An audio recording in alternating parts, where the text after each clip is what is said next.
Hey friend, Heather Creekmore here. I'm so glad you're listening to the Compared to Who show today. Today we're going to dig into 5 big things I've learned about my body image and food struggles this year.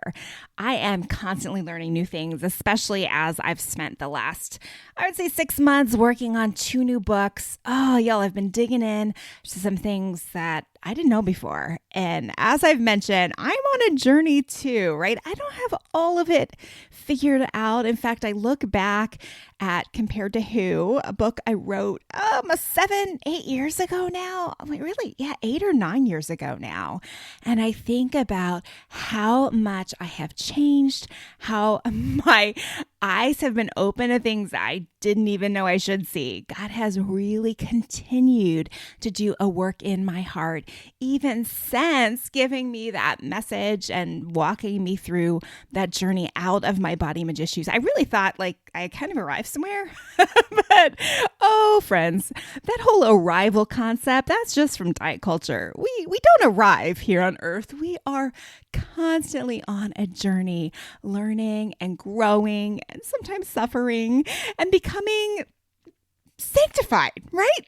That's really what it's all about. So today I want to share with you 5 things I've learned. I can't wait to get into this. But before I do, I want to remind you of a couple of things. First, there is a Christmas reading plan on the YouVersion app, the Bible app, YouVersion Bible app. You can get the app. If you don't have it already, oh friend, you need it. But I have a Christmas plan on there called a Comparison-Free Christmas. It's pretty short, scripture-packed readings. And even if you did it last year, hey, go grab it, do it again. Because friends, we get tempted at Christmas time to compare ourselves to others, don't we? Oh, in so many ways. I do. I know. So go grab that plan again if you've already done it, or grab it for the first time and spend December going through it, just to give you a firm foundation of scripture and encouragement so you can have a comparison-free Christmas. Also, I want to mention that there are group coaching spots available. My next group coaching session will start January 23rd. So consider grabbing one of those spots over the next couple of weeks. It's hard to tell whether or not they will fill up before the new year, but if you don't have to pay until the session starts. So if you think you want a spot, go ahead and grab one. You can go to comparedtowho.me, go to the coaching tab and go to group coaching, and you can find the link to sign up for that. Also, I'm still doing individual coaching. I've got some spots available for December and several spots available for January. So if you want one of those individual coaching spots, I do limit the number of clients I take, especially as I'm headed into group coaching. So grab one of those spots. If you feel like it is time for you to do some serious business, to break free, let me just tell you straight up, I don't require you to commit to 20 sessions with me, not even 10. I tell most women that we'll be good after 4 to 6. So pray about whether or not this is your time. Is December the month you get free? Maybe December is way too crazy for you, but grab a spot for January so you will be committed. I mean, most of us start thinking about, or at least the old me would have started thinking about what diet I was going to commit to in January. And I did that every single year. So there is some insanity in repeating that cycle every year. This year, if that's been you, break the cycle. Do something different. Grab a couple sessions with me. And let's work on changing you from the inside out. Heart change that will last forever, not body change that will fade by February. So consider that. Again, you can find out all the information for that on my website, comparedtowho.me. Okay, let's get to today's show. I can't wait to share these things with you. Let's go.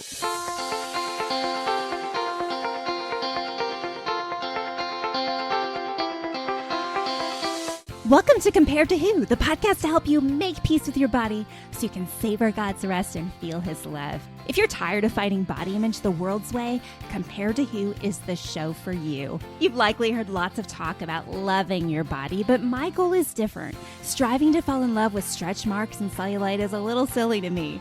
Instead, I want to encourage you and remind you with the truth of Scripture that you are seen, you are known, and you are loved no matter what your size or shape. Here, the pressure is off. If you're looking for real talk, biblical encouragement, and regular reminders that God loves you and you're not alone, you've come to the right place. I hope you enjoy today's show, and hey, tell a friend about it.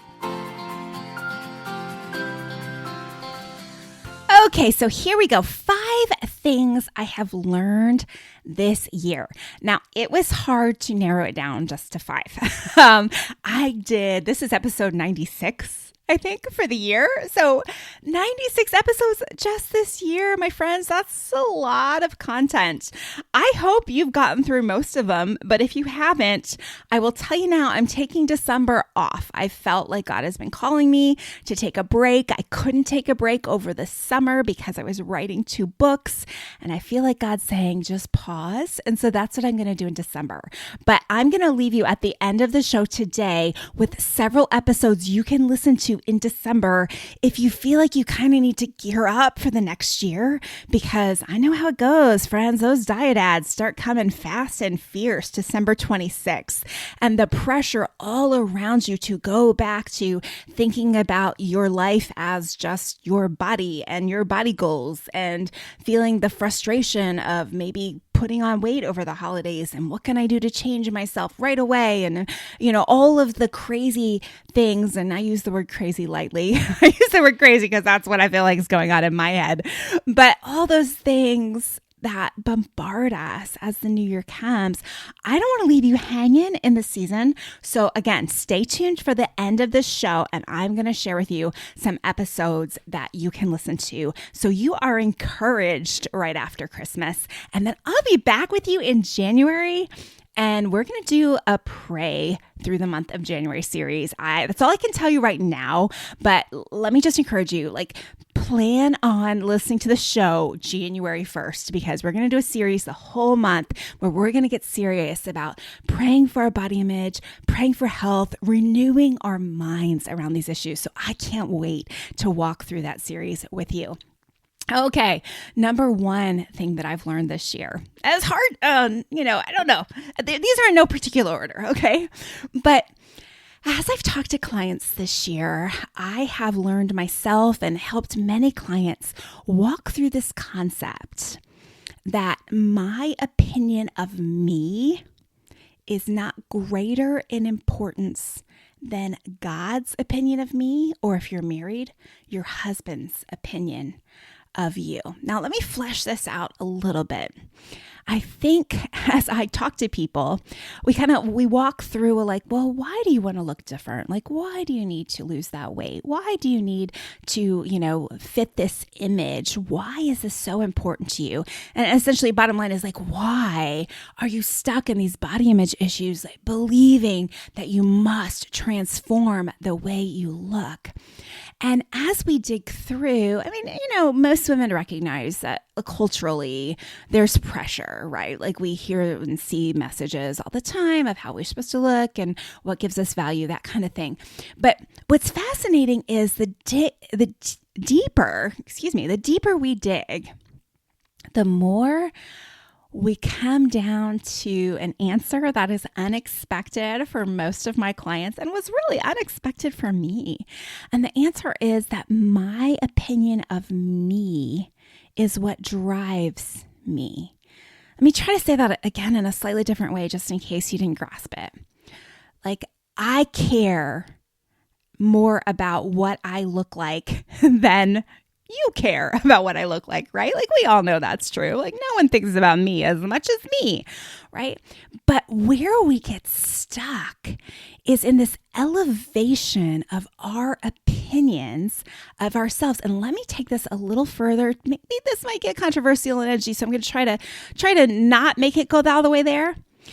But the way I see myself becomes a sort of my truth, right? And we hear a lot about living your truth in this culture, and I don't recommend that. That's a little T truth. And so when I, in my head or out loud, assess the way I look and come up with my truth about me, me and how I look and how I should look like this because I'm this age, or I should look like this because I'm at this stage of life, or I should look like this because an Instagram influencer told me if I worked out like this, I would, right? We get really attached to our truth, and we believe that our truth about beauty and health and what I should look like, again, I'm using air quotes there, is more important than God's truth. Friend, at the end of the day, it doesn't matter to God whether or not you think you are pretty enough or thin enough or beautiful enough. I feel like God is waiting for us to accept the truth, the capital T truth, his truth, that he made our bodies, that he called them good, and that that's not what he's looking at when he judges us. He's looking at our hearts, and that he cares more about us having beautiful hearts than beautiful hair and beautiful thighs and tight buns and tight abs.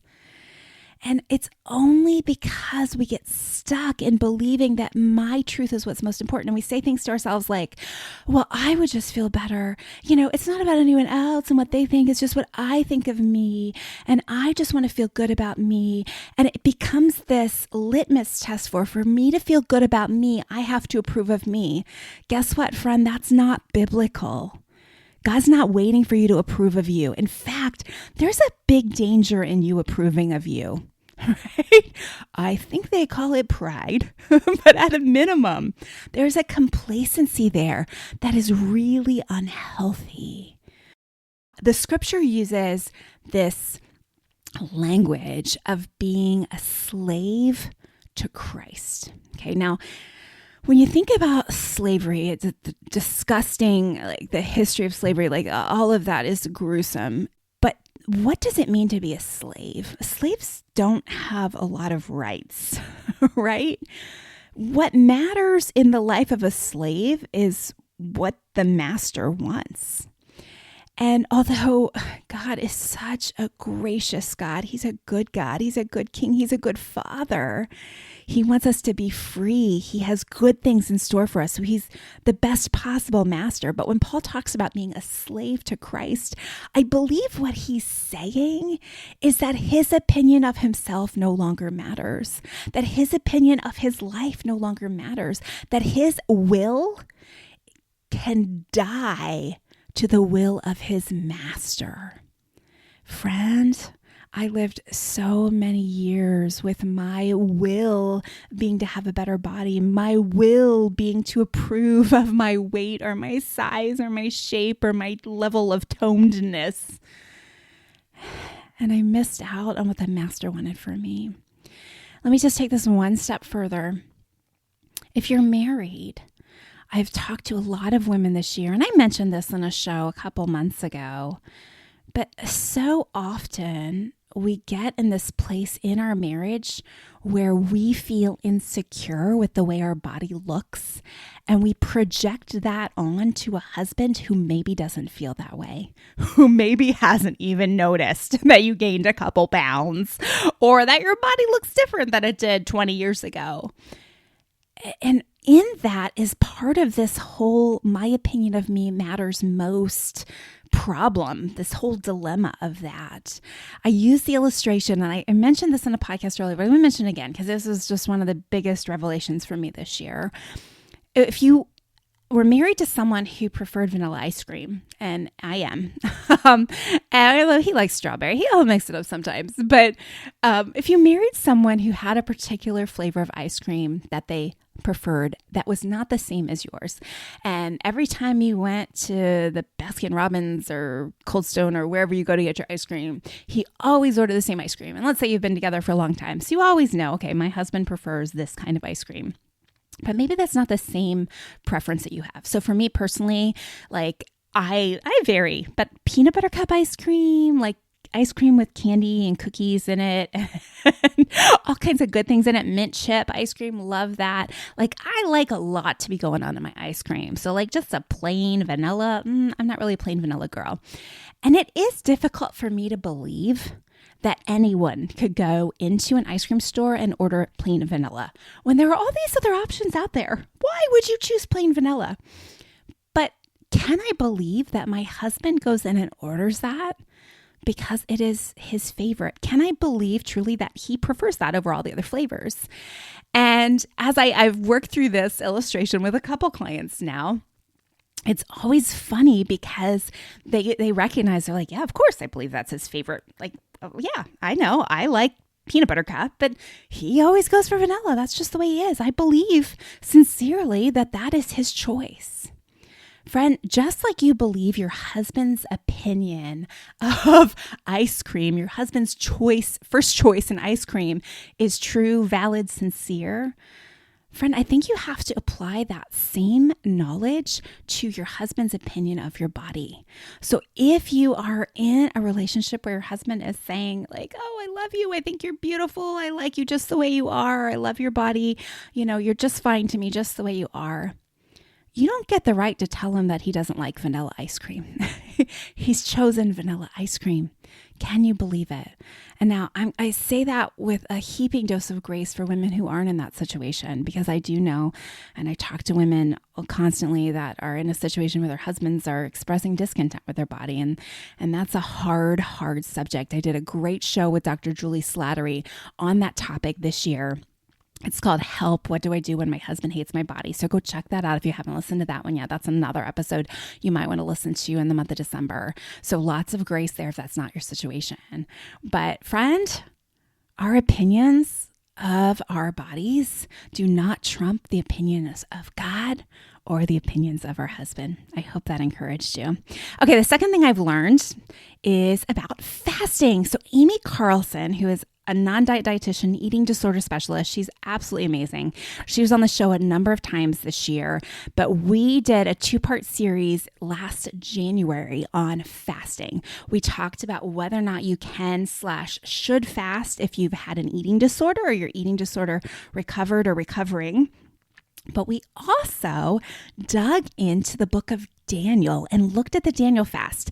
And this was the first time I had ever really done that, really studied fasting. In fact, I had Erin Davis on the show just a couple weeks ago, and we talked about feasting and fasting. She has a new resource out on that, and she talked about how just a lot of Christians don't fast like we're called to. And again, I'm putting lots of disclaimers around that. If you had an eating disorder or eating disorder recovering, fasting might not be the right thing for you. At least fasting with food might not be the right thing for you right now. So hear me when I say that. But as Amy and I looked at the Daniel fast, you guys, I was fascinated to find out that Daniel and his friends were fatter in appearance at the end of that fast. Friends, the fast, the miracle of the fast was not that they lost weight and looked great. It was that they gained weight. And I thought, what a challenging concept. And Erin Davis kind of backed this up because she talked about going on a long fast and not losing any weight after even days and days and days, weeks and weeks really, of not eating. Friends, fasting isn't about getting skinny. And intermittent fasting, that's something different. But fasting from a biblical perspective is not about weight loss or trying to look better. So if you haven't listened to those episodes, go listen to them. They were so good. And maybe your mind will be blown like mine was when you look at the scripture in the book of Daniel and realize, oh my goodness, the Daniel fast was never meant to be a weight loss plan. I'm so sorry, Rick Warren. I'm not trying to offend anyone, but it is fascinating to see how, stepping on toes here maybe, but how we as Christians have taken scripture and distorted it for weight loss goals, for beauty or vanity goals. And that's never what it was supposed to be about. Fasting is a miraculous opportunity to connect with God. It's not supposed to be about getting skinny and hot. So go listen to those shows. Okay, the third thing I've learned this year, aging is real. I was joking with a friend yesterday. She's 45. I'm 48. And I told her, I probably shouldn't have said this. I'm like, oh, everything was good for me until 45. And then it all started to fall apart. Oh, aging is real. And what I've learned about aging this year, I wrote a book, a devotional on aging that was supposed to come out next April, and it's been pushed back a full year now, but it's going to be a great devotional when it comes out, so just stay tuned. I'm going to try to actually write a YouVersion Bible plan on aging, so some of that content can get out into the world a little bit earlier. But the struggle with aging is partially cultural, right? Partially all these messages we're getting about how we should look, how we should age. You know, you should have a flat stomach through menopause, which is not the way God made our bodies. Like different things like that are everywhere. But again, what I found is aging is similar to the first thing I mentioned, right? Where we have this opinion of what we should look like as we age that may not be grounded in any sort of reality. And even deeper than that, we have to ask ourselves, who said that that's what we should look like when we're this age? Who said that's what appropriate aging looks like? And what is their motivation, right? All those Instagram, Facebook ads you get on like, you know, you don't have to have a menopause belly, or who says you have to gain weight as you get older? Like all of those advertisements are coming from businesses with a interest in your money. They want your cash. Their motivation is to make you feel bad that your body is doing the natural things it does as it ages, and to make you believe that you can change all that or ignore all that or avoid all that. Now, I'm not saying that we just let ourselves, I hate the term let ourselves go, because I don't think that's actually what's happening when we're trusting God with our health. That's a different thing than letting yourself go, right? But we don't have to fight aging. We can work with our bodies. We can befriend our bodies. We can respect our bodies for the amount of time and years they've given us and how they've served us well. We can treat our bodies with dignity and say with confidence, okay, I am not going to look at 50 like I did at 30, and that's okay. And the other big revelation for me, you guys, this year was thinking about the truth that teen girls undergo this huge body change, right? When they get all their hormones and start their period and, you know, go through puberty, right? You would never tell a 13-year-old girl, oh, honey, I think it's time to hit the gym. Your hips are getting wider. Oh, honey, you know, your shape is changing. That's weird. You better do something about that. You better make sure you work hard to change that shape. No, instead, like we would have great compassion and be like, oh no, honey, that's just what happens. The hormones come, things change. You're becoming a woman now. This is how women are shaped. Well, friend, guess what? When the hormones change on the other end, your shape changes too. And that's okay. That's nothing to be ashamed of, right? It's only the marketers that have told us we should be ashamed of that. So I hope that's encouraging to you. And I really am planning on talking more about aging on the show next year. I'd love to hear your aging questions. If you have questions in this realm of aging, you know, wrinkles, weight gain, all the things, shoot them to me, Heather@comparedto.me. I'd love to hear your questions so I can tackle them on the show next year. Okay, the fourth one is I did a series this year with a number of different models. So these were professional models. One was like a showroom model, you know, the woman in the fancy dress that points to the cars. The other was Jennifer Strickland, who was a cover model on 17 magazine. I mean, she had a big time magazine print modeling career. And then the other was my friend Amanda, who was a model. She did a lot of runway work. Woo! If you've ever wondered about the real world of modeling, Amanda's episode especially She tells it all. There's some fascinating things in there. But in my interview with Jennifer Strickland, she talks about having a skin condition, right? And how that was, she never really had a weight struggle, but how her skin condition is what God really kind of used to help her draw closer to him. And in some ways, he kind of stole her beauty, if that is not too yucky of a way to say it, stole that physical beauty from her so that she could focus solely on him. And she shares a story in the episode I did called The Model and the Mirror Fast. So if you haven't listened to that, go listen to that. But she shares the story of just having the worst breakout ever, where she went to one of the top doctors. It was actually Perricone. You've probably bought his products, the Perricone Promise. I remember buying it when I was like 20. But she actually went to Dr. Perricone and he said, your skin problem is not a physical problem. Like, this is related to stress and health issues and all the trauma you've been through. And so she felt like God was calling her to do a mirror fast. And she did a mirror fast. I think it was for 40 days. She did a 40-day mirror fast where she barely looked in the mirror. But remember, she has like huge skin issues going on. She's just broken out all over her face. She said just really bad, like the worst breakout you could imagine.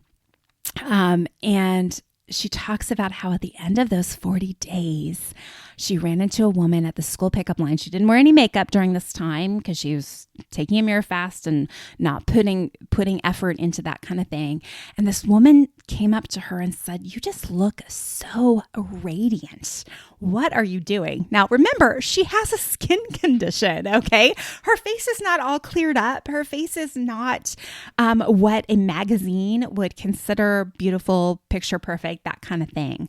But this woman saw a radiance in her, even through her skin condition.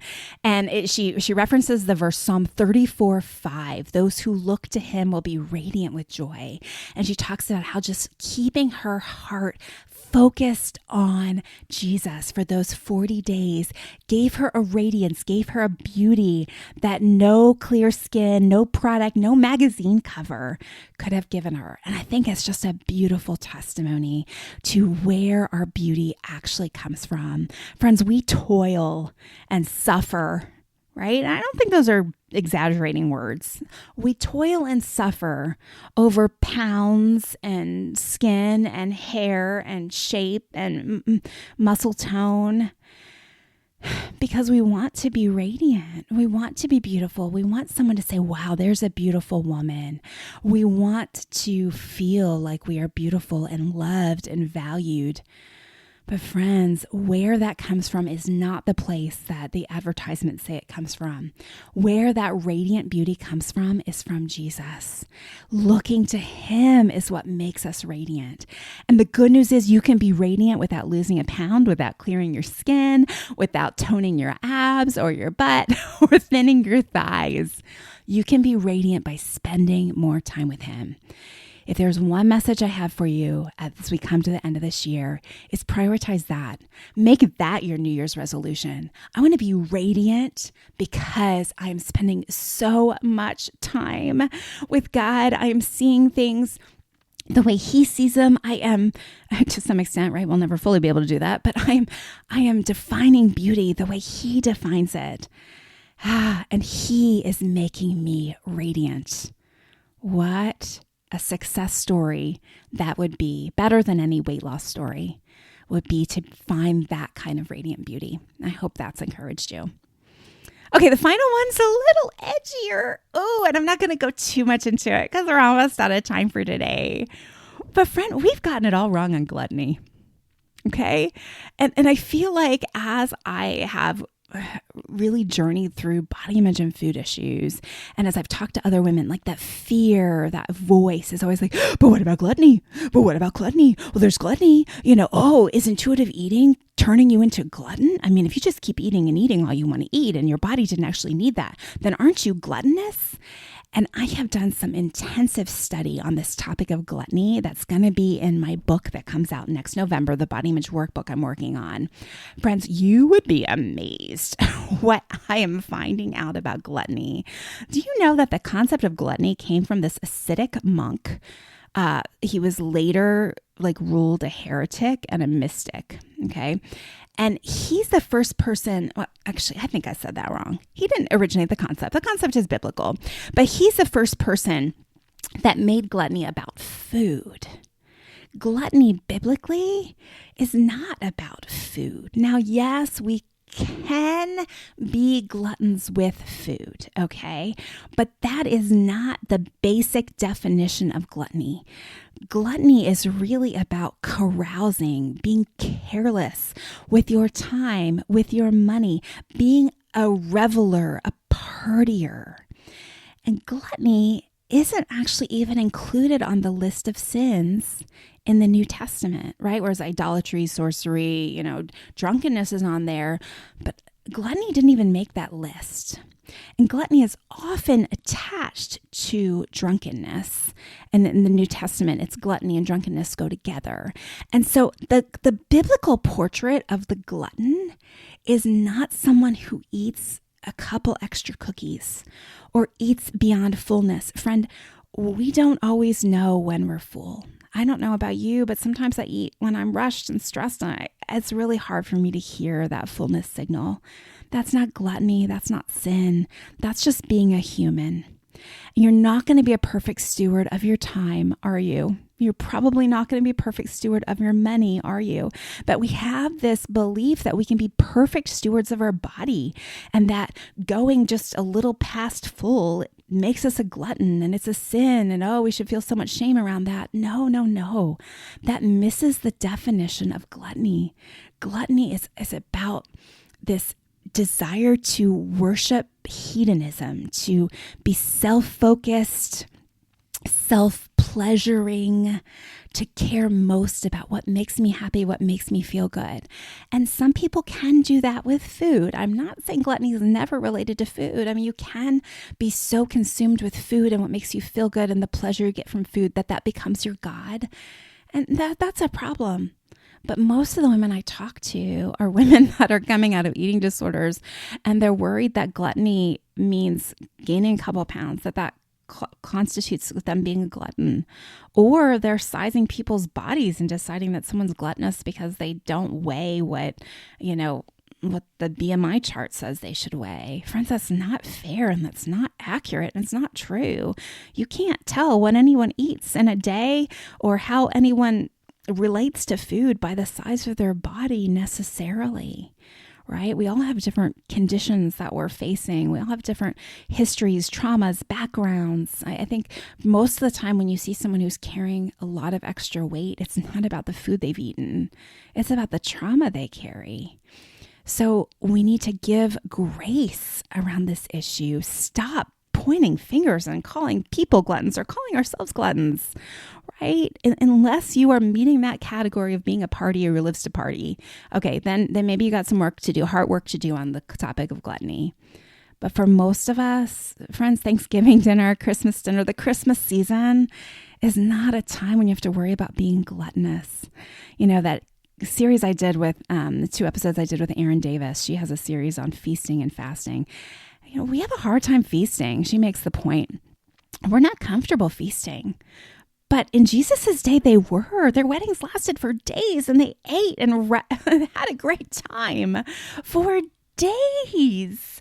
And we get worried about eating too much at Thanksgiving and, read things like how to not gain weight at your Thanksgiving dinner.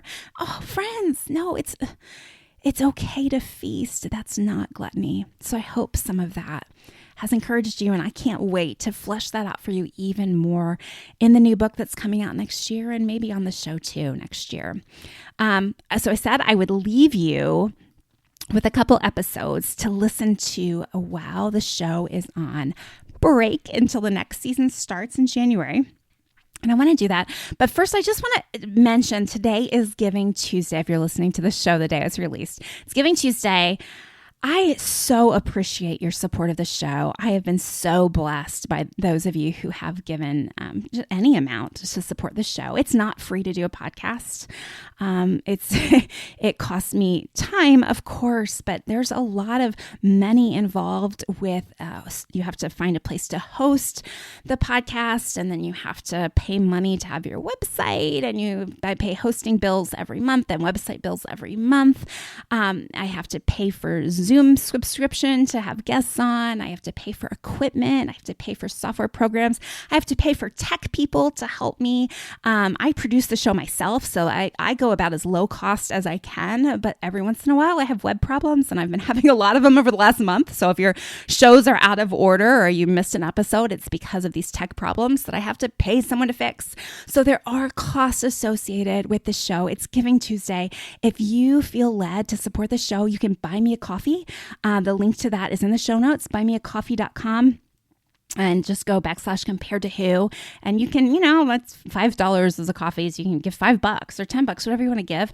Or if you want to make a monthly contribution, you can go to patreon.com/compared to who, and you can support the show month to month. I have a monthly meeting for my Patreon supporters. I also put some bonus content there for Patreon supporters too. So if you feel led to support the show in a bigger way, go to patreon.com, and I would be extremely blessed by really any amount that you would choose to give to this show. If it's blessed you, that's just a way you can bless me in return. In addition to leaving a review, that's always a blessing for me too.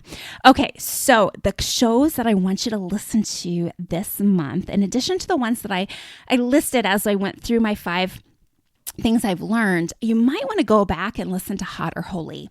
I did the show this summer. I got a lot of great feedback on it.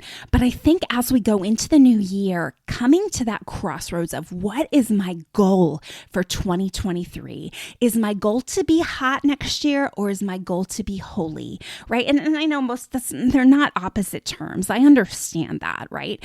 And I know the word hot can be triggering for some, so I apologize. I'm not trying to be triggering in that. And it's just they both started with H.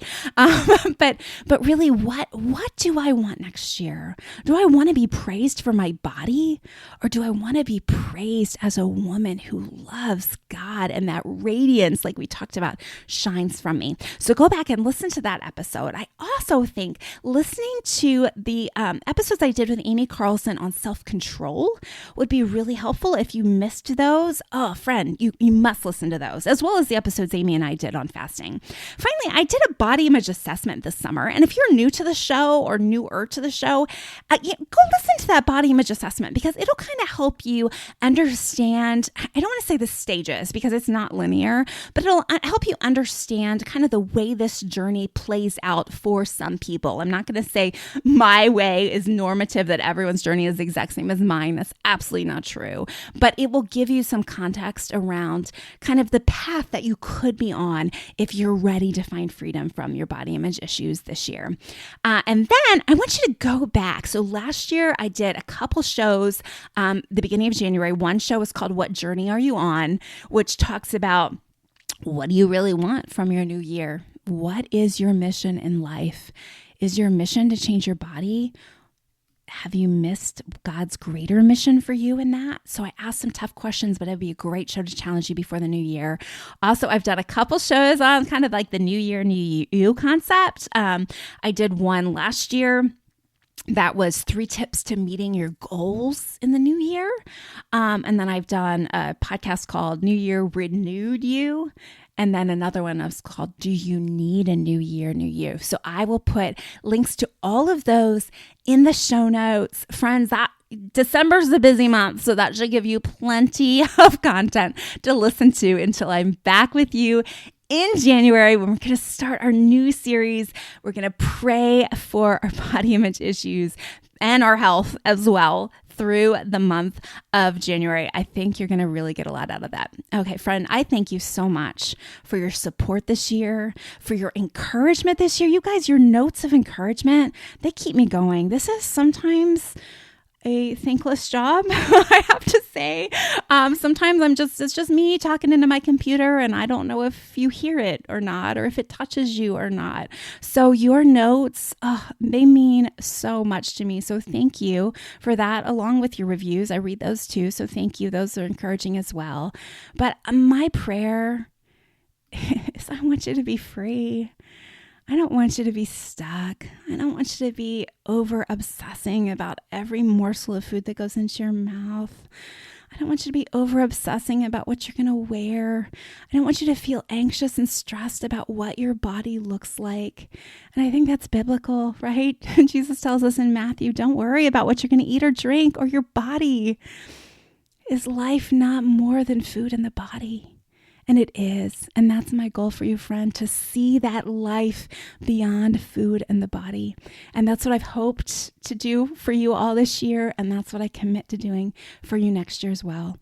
I pray that you have a wonderful Christmas holiday season, that God will show you that your true worth is found in His birth, and that He will renew your mind as you face these issues in this month and the months to come. I can't wait to be back with you in January. Thanks again for your support this year. Bye-bye.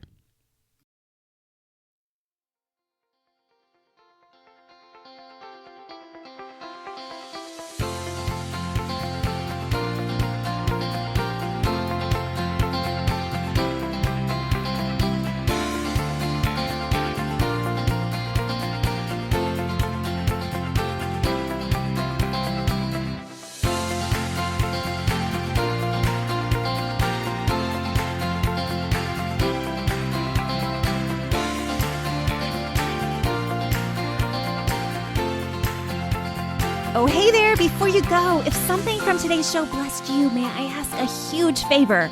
Leave a review on your favorite platform. Seeing your 5-star reviews is a huge encouragement to me. Not sure how to do it? You can go to comparedtowho.me/podcast, scroll to the bottom, and you'll find all the information.